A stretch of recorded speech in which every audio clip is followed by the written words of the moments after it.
Hello and welcome, friends. I have some news for you.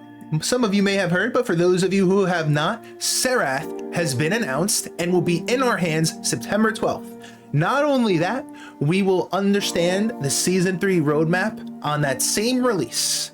This is great news. I am so excited. Serath is a very interesting character in that she is an ad carry, but a melee user. Now, for those of you who have played her before, know she is so much fun.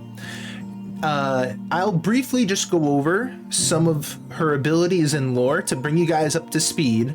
Now, from an old Paragon dev stream, Serath was engaged in a battle with a certain group, unnamed, and Serath appeared, wiping everyone out on both sides, slaying them. As he approached Serath to do the same, instead of killing her, he let her live because he sensed something within her, a certain darkness. And she contemplated that afterwards and wanted to take revenge on Serath. So that's a little bit of her lore. And her kit, she's usually in her angelic mode, but her ultimate activates the demons in her. And she basically turns into flame and fire, and she just ramps up the damage. And so before I give you my thoughts on her, I'm just going to go over the abilities really quickly. Chastise, she would sweep her wings in front of her, dealing AoE damage and applying a movement speed slow.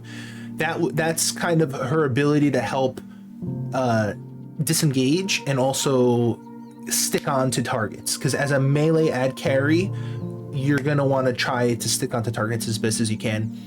Heaven's Fury is when she would just hover in place and target an area and do damage. Now, this is the interesting ability because for each target within that AoE, it would increase her invulnerability frames by 0.2 seconds, because it would take 0.2 seconds to hit a target. So if you only hit one target, you have 0.2 seconds of ability frames. And if you have 10, then it obviously increases. And what you would want to do is try to dodge key abilities with this. For example, a steel ultimate, something like that. You could just basically sidestep huge amounts of damage. Her next ability is her movement ability, which is to ascend, where she just elevates into the air a pretty good height. It's a height where you cannot reach, only with ranged characters, and she can stay suspended there for about 1 to 2 seconds, something like that, and then she chooses to land somewhere, dealing damage at the point where she lands. This is the ability that can traverse walls in Predecessor.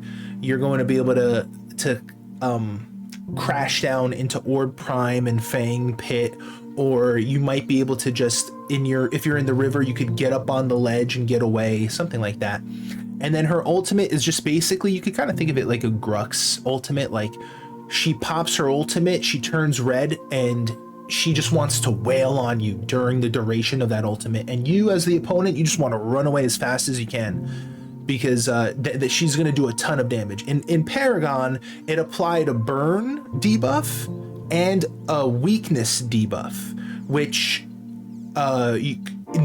reduced your damage. So it's kind of like exhaust. In how that was in League of Legends, where you would reduce the attack damage. That's how her ultimate worked. Now, we don't know if any of that is going to carry over into Predecessor, because that was all Paragon's abilities. Can it? I'm sure it will in some form. It's probably going to be changed. And now I'm going to give you my thoughts, right? One thing that we really have to know about this character is the passive. What's the passive going to be? Because it's going to be hopefully something interesting. It's hopefully not going to be something boring like upon auto attack applies a debuff of weakness.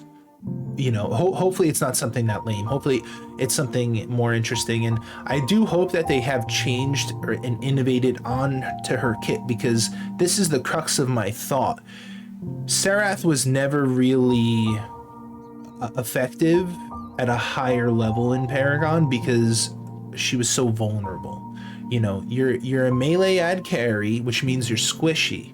So if you're right in front of the face of your targets, you are in the position to be the most vulnerable and receive the biggest beatdown. And that was her problem, right? Yeah, you could dodge one ability, but any smart team it's like, you know, you're invulnerable for what?